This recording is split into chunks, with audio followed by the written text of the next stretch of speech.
Joe Hopkins here, and I watched a video recently. It got me to thinking about some things. I was watching some YouTube, because, you know, I'm on YouTube and I like YouTube. I was watching one of my favorite music YouTubers, Adam Neely, and he did a video about stage fright. And then I ran across another video about stage fright, and another one. And I guess, you know, YouTube, you watch one and it sends you down a rabbit hole. So anyway, I was watching these videos. I'm gonna get my chair here, something to put my feet on. Anyway, I was watching these videos about stage fright, and I got to thinking about it. And it's interesting to see that stage fright affects a lot of people, and some of the psychological reasons and all that kind of stuff, and what people have said about it or whatnot over the years. But what are you supposed to do about it? What do you do about stage fright, right? Now, all of us, any of us that have had to speak in front of people, perform in front of people, have had it to some degree or another. It's almost a universal thing. Even people that don't get stage fright will have that one time when they do for some reason. Even people that aren't prone to it get it once in a while. It's so common.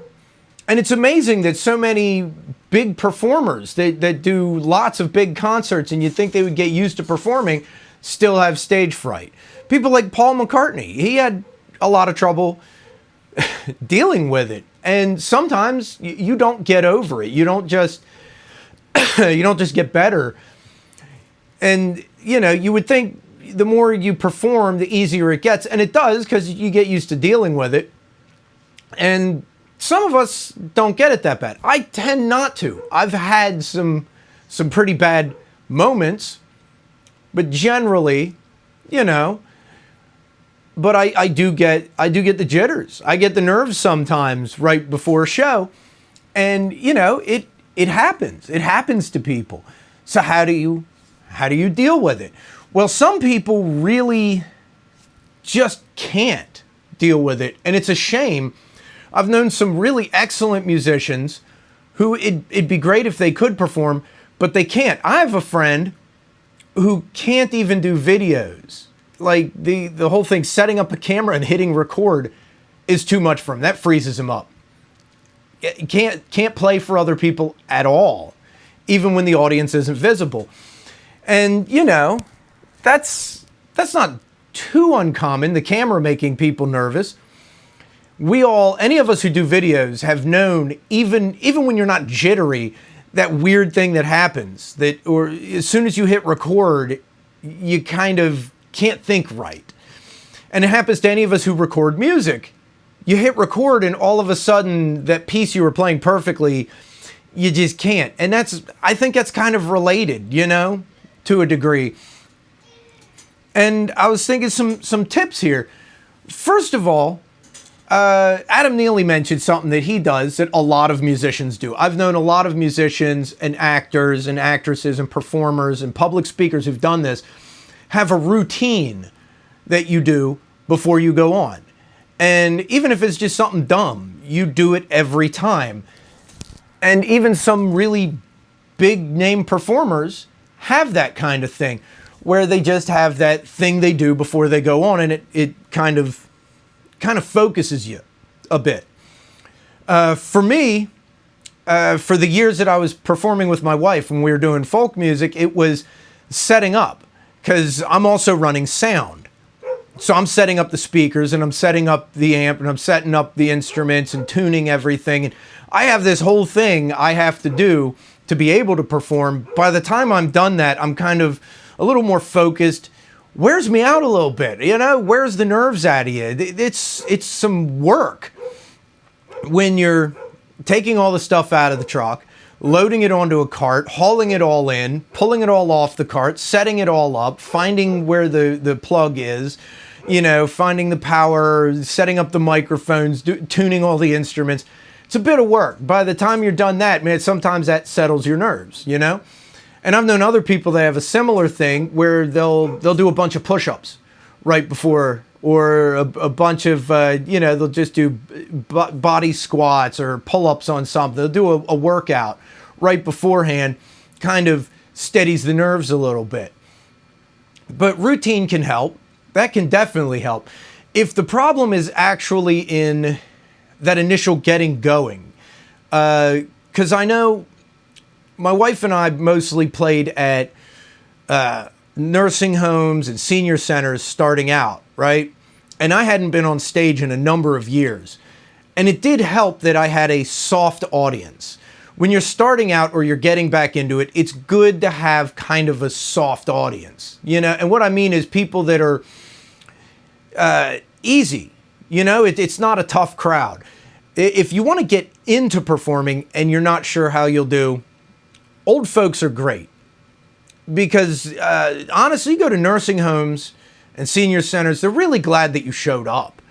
They're really glad that you're spending time with them, even if you do suck, right? They're a pretty soft audience. Another nice thing about it is a lot of them are rather hard of hearing, so you can make mistakes, right? I remember we had to turn it up. They would ask us to turn it up, not because they want to rock out, but because they can't hear us, you know? Another great thing with nursing homes, if you're looking to get into performing and you want an audience that's pretty easy, keep in mind a significant amount of your audience that day aren't going to remember you. And that happened to us a lot, where people we performed for over and over again, every week for a couple of months, every time we went there, we were a new act. If we sucked last time, they don't remember, which is awesome for somebody that, you know, has a case of the nerves. You can always remind yourself, hey man, a lot of these people ain't going to remember. And, you know, it's true. That's a great way to get into it. If you have, you know, I guess mentally you could tell yourself, hey, most of these people won't remember it anyway. They're hard of hearing and they're just glad I showed up, right? Another nice thing about it is we were performing most of these shows for free. So I always had the mindset, I want to do my best, but if it stinks, hey man, it's not like you paid for it. That sounds bad, but it's true. When you're doing free shows, you can always remind yourself of that. If you're doing bars, I mean, a lot of these are mental tricks, right? Just a mentality that helps you get over some of the jitters. And I was saying, if you play bars, keep in mind, especially if it's later in the night, a good percentage of these people are drunk enough that they probably won't remember a lot of what you're doing. Another thing is, most audiences, when you're playing live, are pretty forgiving. You can make mistakes live. And as long as you don't stop in the middle, just, you know, find the next chord. If you hit the wrong one or if you hit the wrong note, try to pick it up. As long as you don't stop in the middle, most of them won't remember a few flubs. I know my wife was always the most nervous performing when she knew there were musicians in the audience, because they're the ones that are going to catch the mistakes. And even they don't catch most of them. You know what I mean? But it would make her nervous. Like if my brother was there that day, because he's, you know, he's another musician. He's a professional musician. It would make her nervous because, hey, if I make a mistake, this guy will actually notice, you know? But most of the time people don't notice. Even other musicians, we don't notice. And if you do make a mistake, a lot of times we think you did it on purpose. As long as it's not really obvious, it seems like it's part of your artistic expression. You know what I mean? You got to be really bad for people to notice it live. Another tip is make sure to throw in a lot of covers, especially if you're not that well known, partly because people want to hear something they know. And I've learned that firsthand. You play too many original songs, and even the old folks will start heckling you because they want to hear something they know. So another nice thing about that to help with the nerves is you're not putting yourself out there as much. You're doing somebody else's song, right? And especially if you change the song a bit, do your own interpretation of it instead of covering it exactly the way someone else did. That way it is a little bit different. And if you make a mistake, it's not as obvious because maybe you meant to do that, right? You're changing up some things. There, I think that's turning off on me there. You change some things, so maybe that's on purpose. You meant to do something a little bit different. And I know a lot of this is just little mental tricks, but that's what stage fright is. It's a mental thing, man. Anything to help you kind of, I don't know, move past it a little bit. I found usually the jitters would go away by like the third song. It was always the hardest when we were doing something where we're only doing one or two songs. You know, like we're playing in church, we're doing special music for a service or something, and you're only doing one song. Because usually I'm better 3 songs in. 3, 4 songs, I get 2 or 3 under my belt. I'm like solid after that. It's this first couple that are rough, which is always kind of difficult because you want to come out the gate strong. You know, they always say you want to start strong and end strong. And that's what people remember. And that start, man, that can be so hard, right? Another thing is to not care so much. You want to do a good job. I always did, but at the same time, if I mess up, I mess up. I'm not that worried about it. Like I accept before the show, accept that it can go badly. It can always go badly. Just accept that it might suck, and yeah, you know, you get what you get, you know? And yeah, I've had some bad shows. The funny thing is, everybody really liked the worst show I ever had. And, you know, that's another thing that helps you move on from is when you really do have that bad performance that you know you sucked. The thing that is going through your mind that, oh man, what if it's really bad? Once you get that out of the way, you have that bad performance, everybody still liked it anyway, that helps. Because usually they like it anyway. You know what I mean? The worst show of my life, I know I stunk. Everybody thought it was great. So, I mean, you know, and if you do have a real stinker, just accept it's going to happen once in a while. It does. You perform with any kind of regularity, you're going to have bad performances. But there are a lot of things to get over stage fright. Adam Neely mentioned this. I've heard other people mention it. And I've heard this before, too, that a lot of performers take beta blockers. I don't think that's such a hot idea. I mean, if you need to, you need to, especially if you do this for a living. You know, if you have to get up on stage, this is your livelihood, maybe you're stuck with it. If there's any other way to do it, though, you should, man, medical help like that it's not always the best thing in the world. Some people drink before a show. I wouldn't really put that down as long as it's not to excess, you know, a couple beers or a glass of wine or two, a shot or two, as long as you keep it like 3 at the high end. You don't want to impair your performance, and you don't want to start becoming an alcoholic, you know, which can happen if you start drinking with regularity like that. If you're doing a lot of shows, I mean, if you're doing a couple shows a month, who cares? But if you're performing every night, you don't want to be drinking every night.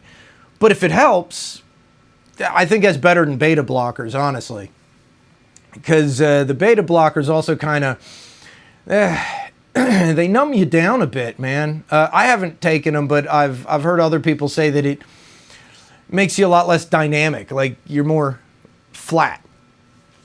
You perform better than, you know, you might, or it makes it easier to perform, but your performance isn't going to be great or as good as it could be. But yeah, those are just some ways to deal with stage fright, if you can deal with stage fright, because you have to accept some people, like my friend who can't even record himself, some people just can't. They just can't do it. You know? But everybody's different. There might be things that that you find work for you that I didn't mention or totally wouldn't work for me, because it's all a mental thing. It really is all up here. It's not like saying it's in your head that means it's not real. No, it's very real. Your brain controls your body. This is the nerve center, man. So just because it's in your head doesn't mean it isn't valid and that it isn't a real thing and that it isn't a real problem. But because it's in your head and because it's a mental thing, different people are going to deal with it in different ways. But those are just some of the ways I've found to deal with it. And repetition does help. The more you perform, the more you get used to performing. You know? It's funny, the old idea of picture the audience naked or in their underwear, I don't think that really helps that much, especially if you're playing nursing homes. You don't want to see them naked. And, you know, Maybe there's good-looking people in the audience. That could be distracting, you know? Maybe you want to picture them naked. Maybe you want to, but shouldn't. Let me put it that way. All right, so those are just some of my thoughts on it. If you guys have any thoughts on how to deal with stage fright, man, leave a comment. I'd love to hear other people's ideas. I mean, I've talked to a lot of people about this exactly, mostly because I know a lot, like I said, I know a lot of musicians and actors and actresses and, you know, public speakers and people that perform. I've talked to a lot of people about it, and it seems like everybody deals with it to some extent or another. Even if it's weird, man. I've talked to people that never get stage fright, but then there's that one time where it just is crippling for some reason, and sometimes they don't even know why, you know, but it happens. You do it enough, it's going to happen to you. But it doesn't mean that it's not something you can overcome. It's something that you can move past. Most people can. Like I said, some people really can't, but most of us can move past it enough to do something we love, right? And in the very least, man, you can always try YouTube, because, yeah, you hit that record button and all of a sudden, you know, it's harder until you get used to it. When I first started recording myself, it was weird. It's a different type of thing. You know, it's not like stage fright. Camera fright's different, but it happens. But I've gotten used to the camera, you know, so you can get used to it. But if you can't get on stage, maybe you can get on camera. Maybe you can record in the studio and put your stuff out there. Whatever. If you really want to perform, you can do it. All right. You can find a way through it. You can work with it. Find a soft audience, get a pre-performance routine down, something. And if you really want to do it, and it does take beta blockers, I guess do what you got to do, man. Who am I to judge, right? Those are my thoughts on it. And you guys should subscribe to my channel, because I do cool videos. And yeah, you should check out my playlist here at the end, where, you know, there's reviews, and one of these is songs. They come up, like, you know, on the thing at the end. And I'll see you guys in the next video, all right? I love you dudes and dudettes. Peace out, baby. Bye-bye.